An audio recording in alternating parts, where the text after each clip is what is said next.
देखिए, पूरे देश में एक बहुत बड़ा षड्यंत्र चल रहा है। देश को कभी भी बीजेपी कांग्रेस के नाम पर या इतना बड़ा मिलता है, कैसे नेता बनेगा यार?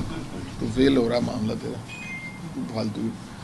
पूरे देश को बीजेपी कांग्रेस के नाम पर और हिंदू मुसलमान सिख ईसाई के नाम पर बांटने की जो साजिश हो रही है, ये पूरे देश के लिए चुनौती है।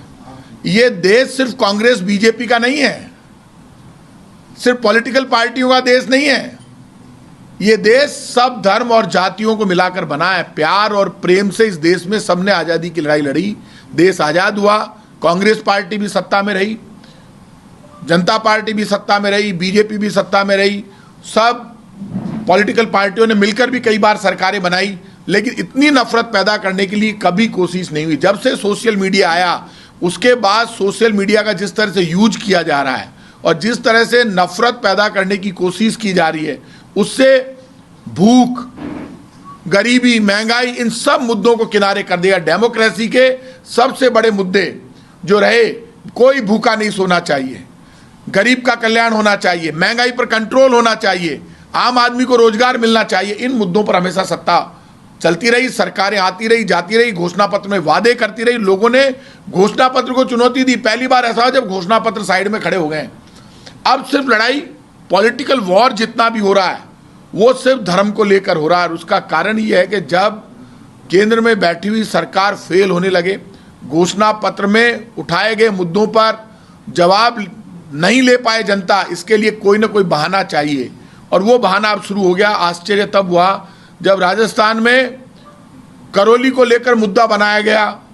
जो मुद्दा हुआ क्या, बताया क्या गया, और जिस तरह से बीजेपी ने माहौल बनाया, पूरे देश में ये प्रचारित करने की कोशिश की कि भगवान राम की यात्रा निकालने पर रोक लगा दी।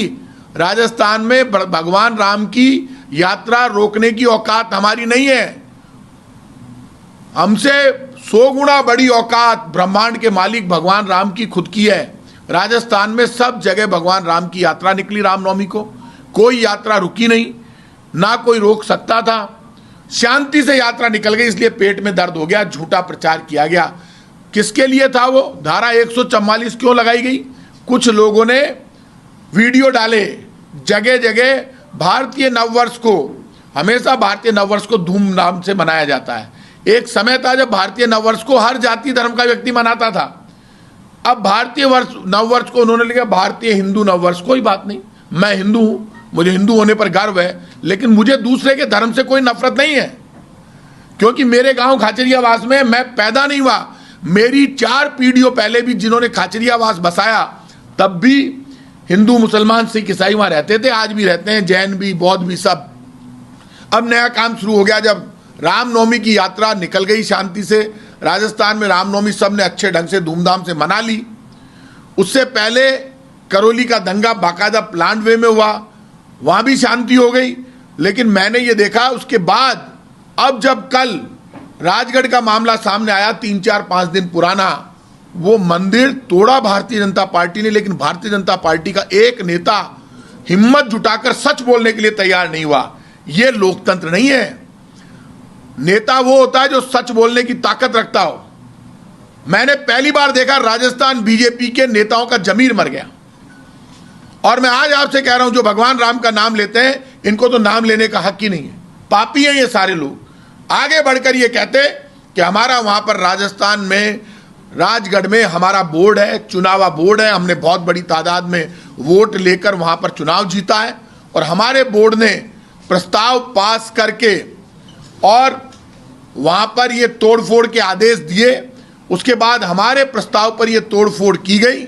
इसमें बीजेपी के प्रस्ताव पर जो तोड़फोड़ की गई, उसके लिए बीजेपी माफी मांगती है, और बीजेपी के हम सब लोग, हमारे जिन लोगों ने ये पाप किया है, उनको पार्टी से निलंबित करते हैं। ये आदेश तो देते। वो तो ये कह रहे हैं बोर्ड हमारा है, प्रस्ताव इन्होंने लिया है, लेकिन तोड़फोड़ कांग्रेस ने की है। कांग्रेस ने तोड़फोड़ नहीं की। कांग्रेस की सरकार के मुखिया को हम सबको तो तब पता चला जब वीडियो चलने लगे, इस बात पर हंगामा हो गया। तो बीजेपी ने पहले तो तोड़ दिया सब कुछ। जयपुर में भी बीजेपी ने पहले बहुत मंदिर तोड़े थे, आज तक एक भी मंदिर वापस नहीं बना। मैं इन बीजेपी के नेताओं से कहूंगा, तुम जब सरकार में थे तब मंदिर तोड़ रहे थे राजस्थान की राजधानी जयपुर में। आज सिर्फ एक मंदिर जिसका मैंने आंदोलन चलाया था, वो रोजगारेश्वर महादेव मंदिर दोबारा बना, बाकी सारे मंदिर नहीं बने। इनको बनाने चाहिए वो मंदिर। इसलिए बीजेपी को एक सॉफ्ट शॉर्टकट मिल गया है कि भूख से, गरीबी से, महंगाई से, बेरोजगारी से ध्यान हटाने के लिए हमको सिर्फ एक ही काम करना है, अब हिंदू मुसलमान के नाम पर दंगे फसाद कराओ और अपने वोट बैंक को पक्का करो। आश्चर्य तब हुआ जब आज मुझे इन्होंने, मनोज जी ने बताया कि रोजा इफ्तारी भी यदि कहीं हो रही है, आज से नहीं, आज़ादी से पहले से हो रही है, वहाँ हिंदू मुसलमान सिख ईसाई बैठते हैं, होली मिलन, दिवाली मिलन, ईद मिलन, सब समारोह होते हैं। दिवाली मिलन समारोह में हिंदू मुसलमान सिख ईसाई सब शामिल होते हैं। वो फोटो भी सोशल मीडिया पर डाले जाते हैं। और इतनी नफरत, ये नफरत पैदा करना आसान है, लेकिन नफरत के बाद की जो खाई बनेगी और उसमें जो हालात पैदा होंगे उसको ठीक करना सबसे मुश्किल काम है। राजा का राजधर्म होता है सबको साथ में लेकर चलने का। ऐसे में केंद्र सरकार की, प्रधानमंत्री जी की, इन सब की जिम्मेदारी बनती है कि वो खुलकर अपनी बात कहकर और ये फैसला करे कि जो लोग सिर्फ धर्म और जाति के नाम पर टकराव खड़ा करके देश का माहौल खराब करना चाहते हैं, प्रदेश का माहौल खराब करना चाहते हैं। राजस्थान में तो हम गारंटी से कह रहे हैं, आज हमारी सरकार है, जो ये लोग नारे लगा रहे हैं खून से तिलक करेंगे, गोलियों से आरती, मैं सबको बता रहा हूं, ऐसे वीडियोज हमारे पास हैं, पुलिस के पास हैं। रामनवमी को इसलिए शांति रही कि वो हिस्ट्री सीटर थे जो बड़ी बड़ी बातें कर रहे हो, बिल में घुस गए, डर गए। इतना ही दम होता है इनमें। ना तो उन्होंने खून से तिलक किया, ना गोलियों से आरती, क्योंकि जब सरकार सख्त होती है, प्रशासन सख्त होता है, तो बिल में घुस जाते हैं ऐसे दंगाई। दंगा कांग्रेस का आदमी करे चाहे बीजेपी का आदमी करे, दंगा करने वाले के खिलाफ कार्रवाई करना हर राज्य की जिम्मेदारी होती है। अब वो हिंदू हो, मुसलमान हो, सिख हो, ईसाई हो, जो कानून हाथ में ले दंगा कराने की कोशिश करे उसको जेल भेजना चाहिए, वो हम करेंगे। लेकिन आज मैं आपसे कह रहा हूं, राजगढ़ की जो घटना हुई है, उस घटना के लिए पूरी तरह से बीजेपी जिम्मेदार है। ये वही घटना है, मुझे ये बीजेपी के लोग बता दें। राजगढ़ में मंदिर इन्होंने तोड़ दिया, मकान तोड़ दिए, दुकानें तोड़ दी, सब कुछ तहस नहस कर दिया। क्या यही बीजेपी का असली चरित्र है? रो रहे हैं लोग, वहां पर चिल्ला रहे हैं, कोई सुनने वाला नहीं था। बीजेपी के 35 पार्षद मिलकर खड़े होकर जबरन वहां पर दुकानें तोड़ रहे थे, मंदिर तोड़ रहे थे, कोई सुनने वाला नहीं था। और आज जब बीजेपी के सांसद वहां पर गए, मैंने देखा चैनल्स पर, तो लोग उनके ऊपर चूड़ियां फेंक रहे हैं चिल्ला चिल्ला कर, और सन्यासी बनकर जो गेरुआ वस्त्र पहनकर झूठ बोलते हैं, ऐसे लोग भी इनके जीत कर वहां गए हैं। तो ऐसे में बीजेपी को माफी मांगनी चाहिए पूरे देश से। राजगढ़ में उन्होंने मंदिर तोड़ा है और मंदिर तोड़कर फिर उन्होंने झूठ बोला है। तोड़ा वहां तक अलग बात है, फिर उन्होंने झूठ बोला, और झूठ बोलकर पूरे देश में जिस तरह का पाप उन्होंने किया, पूरे देश में पूरे इनके नेताओं ने हर चैनल पर जाकर लगातार झूठ बोल के कहा कि ये मंदिर हमने नहीं तोड़ा, डॉक्यूमेंट्री एविडेंस है आपके पास, सबके पास। और उन्होंने प्रस्ताव पास किया, उनके चेयरमैन ने प्रस्ताव रखा और वो प्रस्ताव पास हुआ। मैं आज आपसे कह रहा हूं, भारतीय जनता पार्टी राजस्थान में पूरे प्रदेश में दंगे करवाने का षड्यंत्र कर रही है। मैं लोगों से अपील करूंगा, बीजेपी आरएसएस के लोग जो दंगे फसाद कराने की राजनीति कर रहे हैं, जिस तरह रामनवमी को भगवान राम की पूजा करके लोगों ने संकल्प लेकर तय किया कि किसी भी कीमत पर हिंदू मुसलमान नहीं लड़ेंगे। जब राम जी की यात्रा निकल रही थी तो मुसलमान भी उसमें शामिल हुए, सिख ईसाई भी उसमें शामिल हुए, उन्होंने यात्राओं का स्वागत किया, खुद केसरिया बांध कर चल रहे थे। हमारा खुद का एमएलए हाकम अली फतेहपुर में निकला, रामगंज में सब जगह स्वागत हुआ, हमारे गांव खाचरियावास में सारे लोग एक साथ निकले। बीजेपी के दर्द हो रहा है, सोशल मीडिया का बेजा इस्तेमाल करके बीजेपी राजस्थान में हारी हुई बाजी को जीतना चाहती है। लेकिन मैं बीजेपी के लोगों से कहूंगा, आप जल्दी कर गए माहौल बिगाड़ने के लिए। चुनाव में बहुत ज्यादा टाइम है, अभी 1.5 साल से ज्यादा है। ये काम बीजेपी यदि 6 महीने पहले करती तो उनका षड्यंत्र कामयाब हो सकता था। क्योंकि होता क्या था, पहले सिर्फ बीजेपी बोलती थी, हम लोग सुनते रहते थे। अब कांग्रेस बीजेपी के हर षड्यंत्र का मुंह तोड़ जवाब देगी। मैदान में देंगे, खेत में देंगे, खलिहान में देंगे, गली में देंगे, मोहल्ले में देंगे। जिस भाषा में बीजेपी चाहेगी उस भाषा में बीजेपी को राजस्थान की जनता और कांग्रेस का कार्यकर्ता जवाब देगा। बीजेपी का झूठ, फरेब, धोखा, षड्यंत्र अब नहीं चलेगा। बीजेपी हिंदू विरोधी है, बीजेपी मुस्लिम विरोधी है, सिख विरोधी है, ईसाई विरोधी है। बीजेपी सिर्फ वोट का समर्थन करती है। वोट के स्वार्थ के लिए बीजेपी को ना हिंदू से मतलब है, ना मुसलमान से, ना सिख से, ना ईसाई से, ना बौद्ध से, ना जैन से, ना तिरंगे से, ना देश से। बीजेपी को सिर्फ वोट से मतलब है, चाहे कितने ही दंगे फसाद फैल जाए, लेकिन हमें वोट चाहिए। जो वोट की राजनीति के लिए बीजेपी ने जो षड्यंत्र किया राजस्थान में, वो कामयाब नहीं होने देंगे। जो भी राजस्थान का माहौल बिगाड़ने की कोशिश करेगा, सरकार उनके खिलाफ सख्त से सख्त कार्रवाई करेगी। राजगढ़ की घटना के लिए पूर्ण रूप से बीजेपी जिम्मेदार है और बीजेपी को इसके लिए माफी मांगनी चाहिए। बीजेपी में के वरिष्ठ नेता गुलाब चंद जी कटारिया साहब, ये तो महान है। ये कहते हैं कि रावण तो बहुत भला आदमी था। भारतीय जनता पार्टी कह रही है रावण बहुत भला आदमी था। रावण से अच्छा आदमी कौन हो सकता है? राम भक्त बनते हैं, रावण की बड़ाई करते हैं, कहते हैं अच्छा आदमी था कि रावण ने जब तक सीता जी ने सहमति नहीं दे दी तब तक उनको कलंकित नहीं किया। कटारिया जी, जबान जल जाएगी। ये बीजेपी का चरित्र सामने आ गया। भगवान राम की पत्नी थी सीता मैया और सीता जी के उंगली लगाने से भस्म हो जाता रावण। आप किससे बात कर रहे हो? एक आम महिला को भी कोई अपहरण करके ले जाए तो आप उसकी तारीफ नहीं कर सकते। आप रावण की तारीफ कर रहे थे, वो तो वीडियो सबके सामने है। उसके लिए बीजेपी क्या कहना चाहती है बता दे। उस पर क्यों नहीं बोल रहे कटारिया जी? क्यों नहीं बोल रहे जेपी नड्डा जी? क्यों नहीं बोल रहे बीजेपी के राष्ट्रीय नेता? माता सीता के लिए इतने अपमानजनक शब्दों का प्रयोग करते हैं और ये कहते हैं यही बीजेपी का असली चरित्र है। और उन्होंने खुलकर कहा कि वो तो रावण था, जब तक सहमति नहीं मिली तब तक कलंकित नहीं किया। ये भाषा आप सुन लो। अरे भैया, कोई कलंकित नहीं कर सकता था। भगवान राम, मर्यादा पुरुषोत्तम राम, हमारे राम, उनकी आंखों में दया है, प्यार है, प्रेम है। वो ब्रह्मांड के मालिक हैं। कटारिया जी, आपकी मेहरबानी उनको नहीं चाहिए। आप कभी महाराणा प्रताप का अपमान करते हो। क्या है कि ये पापी हैं लोग, इनके मुंह से असलियत निकल ही जाती है कभी ना कभी। और कल राजगढ़ में इन्होंने पापियों ने फिर पाप कर दिया। तो आपका चरित्र ऐसा होना चाहिए। मुझे अच्छा लगता बीजेपी में। मैं आज आपसे कह रहा हूं, यदि भैरू सिंह शेखावत आज होते तो आगे बढ़कर कहते कि हमारा बोर्ड है, हमारे बोर्ड ने प्रस्ताव लिया है और हमारे बोर्ड के प्रस्ताव पर यह तोड़फोड़ हुई है, तब उनको लोग ज्यादा सम्मान देते थे। आज उनके इस तरह का इनके पास नेता नहीं है। बड़े बड़े नेता बनते हैं, मुझे तो दुख होता है कि लोग बड़ी बड़ी बातें करते हैं और बड़ी बड़ी बातें करके और टीवी पर झूठ बोलते हैं। तो ये ऐसे नेता बड़े नेता नहीं बन सकते।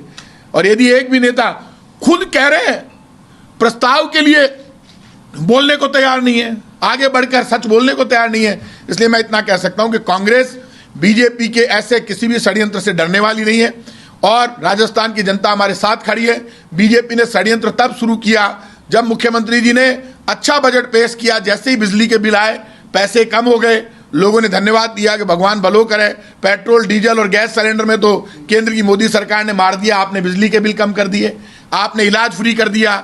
10 लाख की चिरंजीवी बीमा योजना लेकर आ जाए। चिरंजीवी बीमा योजना 10 लाख तक प्राइवेट अस्पतालों में इलाज फ्री हो गया। बेरोजगारी भत्ता मिल रहा है। 80 लाख लोगों को बुजुर्ग, विकलांग, विधवा पेंशन मिल रही है। हमारे बजट से डरकर इन्होंने ये षड्यंत्र किया है। लेकिन बीजेपी और बीजेपी के षड्यंत्रकारी लोग जितना षड्यंत्र करेंगे उतना मुंह तोड़ जवाब कांग्रेस देगी। राजस्थान में झूठ, फरेब और धोखे की राजनीति बीजेपी की नहीं चलने देंगे।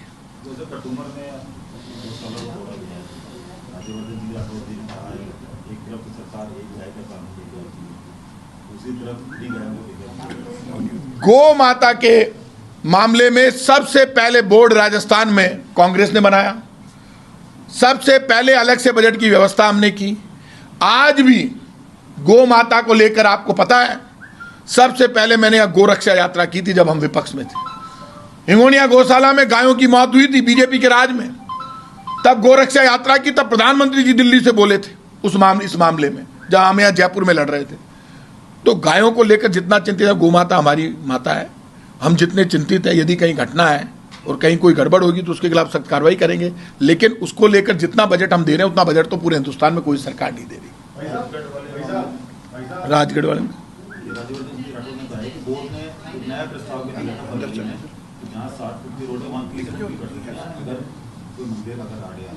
देखो, राजगढ़ में इस बात को समझ लो आप, पूरा प्रस्ताव छोड़ो। वहां के जो बीजेपी के पार्षद, उन्होंने एमएलए को बुलाया नहीं मीटिंग में, पार्षद कांग्रेस वाले को बुलाया नहीं।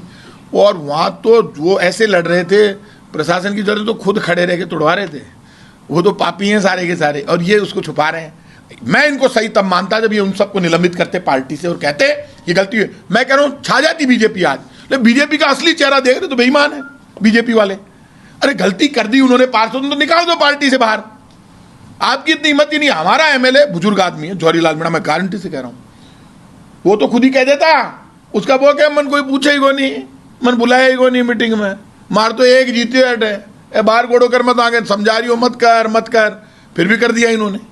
तो ये जब यार जयपुर में नहीं तोड़ेगा बीजेपी वालों ने, इनका चेहरा आपने देखा नहीं कितना भयंकर ढंग से तोड़े थे मंदिर, सुनी नहीं किसी ने।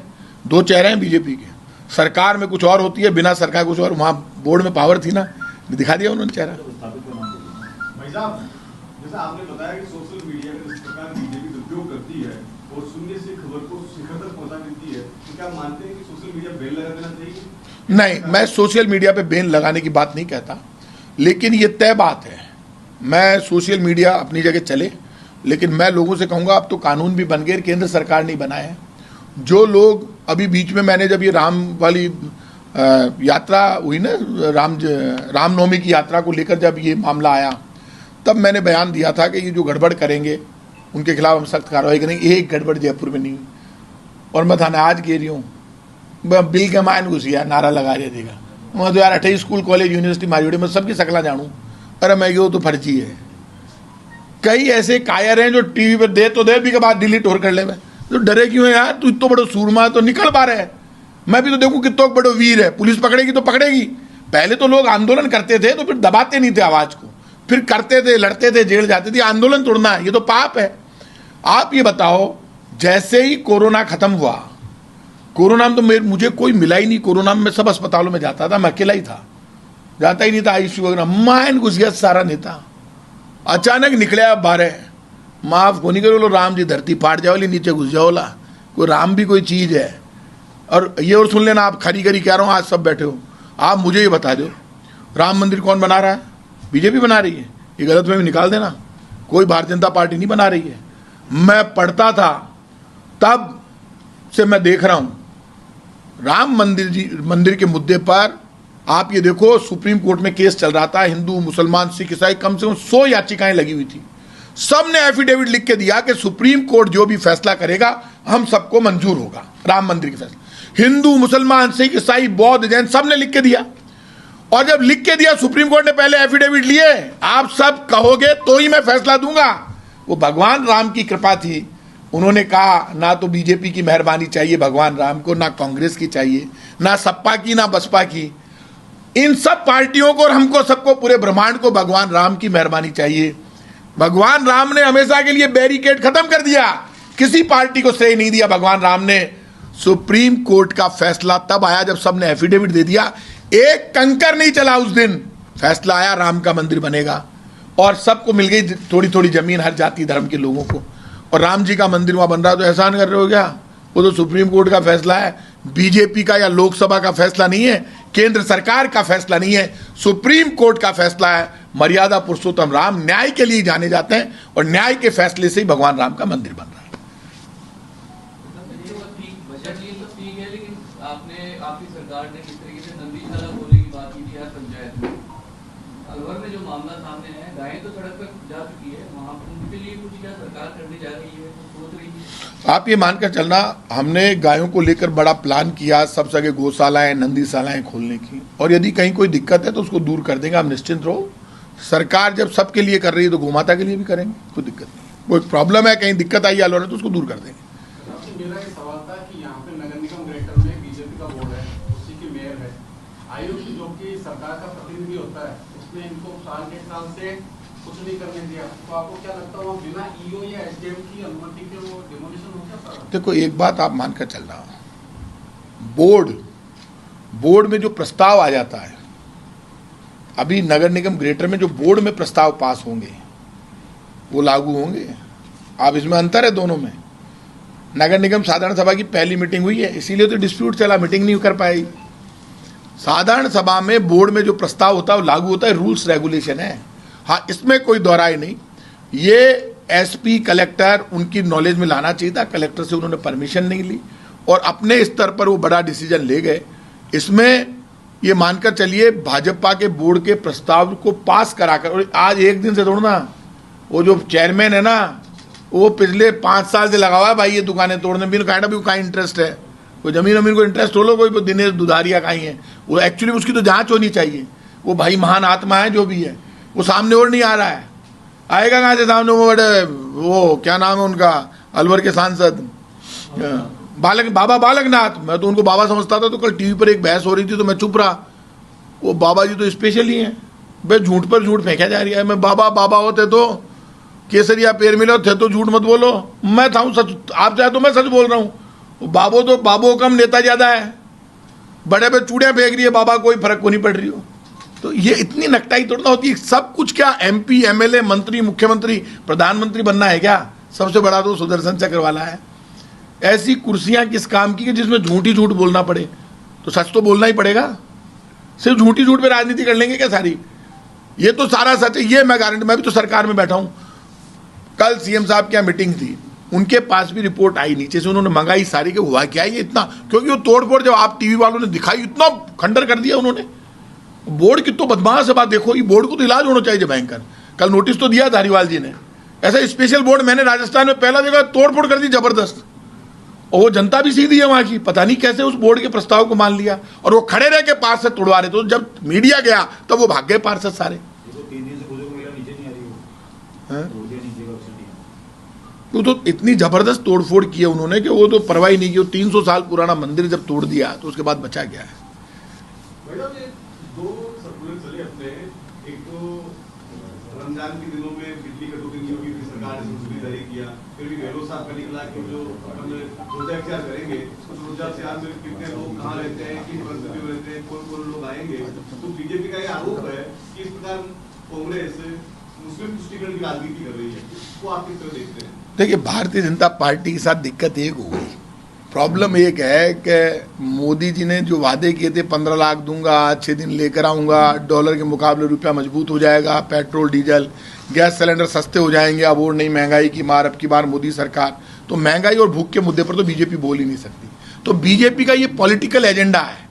बीजेपी बार बार अपने आप को हिंदुओं का समर्थक होना घोषित करती है, हम भगवान राम के वंशज हैं, क्षत्रिय वंश के लोग, और कोई भी हिंदू है, कोई मुसलमान है, सिख है, ईसाई है, आज से तोड़ना, हजारों वर्षों से लोग कोई मंदिर में, कोई मस्जिद में, गिरजाघर में, गुरुद्वारे में अपनी अपनी पूजा करता है।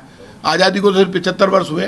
तो ऐसे में बीजेपी की प्रॉब्लम ये है कि बीजेपी को पॉलिटिकली आगे बढ़ने के लिए ये एजेंडा बनाना जरूरी है, इसलिए पॉलिटिकल एजेंडा है बीजेपी का ये। बीजेपी का ये कोई बहुत बड़ा कोई भावनात्मक मुद्दा नहीं है, राष्ट्रीय मुद्दा नहीं है, तो ये वोट का मुद्दा है। वोट के स्वार्थ के लिए बीजेपी ये सब टकराव की बात करती है।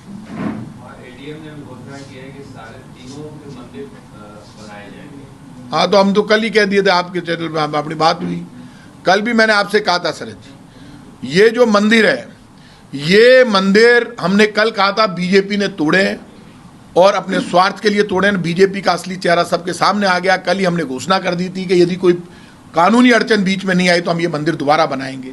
अब प्रशासन ने घोषणा कर दी है तो मंदिर बन जाएंगे। क्यों कर दी है? क्योंकि कल हमारी तरफ से घोषणा हो चुकी है, कल ही मैंने सरकार की तरफ से घोषणा कर दी थी कि हम मंदिर दोबारा बनाएंगे। क्योंकि बीजेपी तो मंदिर बनाने में विश्वास नहीं रखती, बीजेपी तो मंदिर तोड़ने में विश्वास रखती है। मंदिर, मस्जिद, गिरजाघर, गुरुद्वारों को तोड़ने में बीजेपी को सर्टिफिकेट मिलना चाहिए, और वो काम बीजेपी ने कर दिया। इसके अलावा कुछ नहीं है। यदि बीजेपी के पास फिर भी कोई काम है तो मुझे बता दें, हमारे साथ बैठ जाए, राज्य की कांग्रेस की सरकार और मोदी सरकार के काम की 3 वर्ष की तुलना कर ले। यदि हम हार जाएं तो वो जो कहे वो हम कर लेंगे। में कई नप सके, क्योंकि नप इसलिए सकते हैं कि बोर्ड ने प्रस्ताव लिया और उसके बाद जिस तरह का तांडव उन्होंने वहां किया, ऐसे में अधिकारियों की भी जिम्मेदारी बनती है कि वो अधिकारी भी तो आंख खोल कर रखे। इतना जबरदस्त तांडव उन्होंने किया कि ये तो कल पता चला लोगों को मीडिया की ताकत का, कि जब मीडिया उतरा मैदान में तो हम भी उतर गए, वो भी उतर गए। सारा ये है समाज का दर्पण। नहीं तो बीच में तो लाग रही हो आप कहीं कर रही हैं अपन काल मीडिया सच सच बोलवा लागे हो। ये जो काम नया आपने शुरू किया है, ये आप शुरू कर दोगे तो कांग्रेस बीजेपी सबका काम ठीक हो जाएगा, ये मेरी गारंटी है। सर जी, आपने कहा कि बजट अच्छा है, उसके बाद से इस तरह की घटनाओं को बीजेपी हाइक देगी। क्या ऐसी घटनाओं से बजट की जो खूबियां थी उनको दबाया जा सकता है? नो डाउट, ये मानकर चलना 100 बुरे आदमी एक सच्ची, अच्छी और भली आवाज को दबा सकते हैं, लेकिन जब एक आदमी की अच्छा काम हो, सरकार का अच्छा काम और बुराइयां हावी होने लगे, तो अच्छे लोगों को निकलकर जोरदार तरीके से उनका बुलंद आवाज के साथ मुकाबला करना चाहिए। और वो मुकाबला करने का वक्त है, क्योंकि आप कितना ही अच्छा काम कर दो, लेकिन बीजेपी कांग्रेस की अच्छाइयों को किसी भी तरह से कुचलना चाहती है। और वो जो मुद्दा लेकर आई है, नो डाउट ये भावनात्मक मुद्दा है, धर्म, और इस मुद्दे के जरिए सारे मुद्दे गौण हो जाते हैं, क्योंकि झूठ निश्चित रूप से 1000 झूठ एक सच पर भारी पड़ जाते हैं। क्योंकि जब भगवान राम और रावण का युद्ध चल रहा था, तो 2 दिन ऐसे भी आए थे जब रावण भारी पड़ा था, लेकिन तब भगवान राम ने माता जी की पूजा की थी, और जब एक फूल कम पड़ गया था तो खुद की आंख निकाल कर देने लगे भगवान राम, तो माता जी प्रकट हो गई कि मैं, शक्ति प्रकट हो गई, बोले मैं आपके साथ हूं। और जब भगवान राम लड़ने गए तो किसकी पूजा की भगवान राम ने? भगवान राम ने भोलेनाथ को याद किया, और भोलेनाथ को याद करके मुझे ताकत दो, मुझे पावर दो। भगवान राम ने भोलेनाथ से मांगी, तो ताकत तो हमको लेनी पड़ेगी, और वो ताकत जनता की है, हमें निकलना पड़ेगा सब जगह सच के लिए। हमें हमारा सच रखना होगा। ये कांग्रेस को अपनी बात जोर से रखनी पड़ेगी, और तय बात है, हम ये सोचे अपने आप लोग हमसे समझ लेंगे हम कौन है, क्या करना चाहते हैं, तो हमें बोलना पड़ेगा, इसमें कोई दो राय नहीं। हम चाहेंगे चुप बैठे बैठे, अरे वो बोले जाएंगे, आप बोलोगे नहीं, तो उनका झूठ भारी पड़ेगा। इसलिए कांग्रेस को अपनी बात जो देश हित में, राष्ट्र हित में, धर्म के हित में सच्चाई है, आज मुझे ही बता दो कौन है अशोक गहलोत, कौन है प्रताप सिंह खाचरियावाला, वह कहीं पूजा करेला माँ के मुकाबले, वह नवरात्र की राम जी की पूजा माँ ज्यादा करेगी, राम जी माँ का बाप है, वह कौन है? नकली है, मैं असली को नकली हरा देगा। अरे वाह रे वाह,